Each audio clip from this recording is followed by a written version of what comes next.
ఎట్లా ఉంది పాలన? నాకైతే బాగుంది. లోకల్లో ఊర్లో ఉంటారు కదా, వాళ్ళది బాగుండదు అంతే. సో మీరు సిటీలో ఉంటున్నారు? సిటీలో విలేజ్ అది. విలేజ్. అన్న ఇప్పుడు కూటమి ప్రభుత్వం ఇచ్చిన హామీల గురించి చర్చ జరుగుతుంది. హామీల గురించా? చంద్రబాబు నాయుడు గారు ఇంకా అమల్లోకి తీసుకురాలేదని కొంతమంది క్వశ్చన్ చేస్తున్నారు. సో దానికి ఏం చెప్తారు? ఆయన వచ్చింది ఇప్పుడే కదా, తీసుకొస్తాడు. ఫస్ట్ ఆయన జాబ్స్ గురించి, ఏపీ డెవలప్ గురించి చూస్తున్నాడు. ఆయన మొన్న దావేస్కి వెళ్ళాడు, జాబ్స్ తీసుకొచ్చాడు.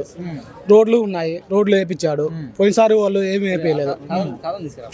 చెప్పండి. ఇప్పుడు పథకాలు ఎందుకు తీసుకురావట్లేదు అంటే ఆర్థిక పరిస్థితులు బాగాలేవని చంద్రబాబు నాయుడు గారు చెప్తున్నారు. మరి పవన్ కళ్యాణ్ గారు అడిగితే కేంద్రం కూడా నిధులు రిలీజ్ చేస్తుంది వెంటనే. సో పవన్ కళ్యాణ్ గారు ఇన్ఫ్లుయెన్స్ అయితే అంటే నిధులు వచ్చే అవకాశం ఉందండి. కేంద్రం వదులుతుంది అన్న రిలీజ్, ఎందుకంటే కూటమి ప్రభుత్వం కాబట్టి పైన బీజేపీ ఉంది, బీజేపీ ఉన్నది.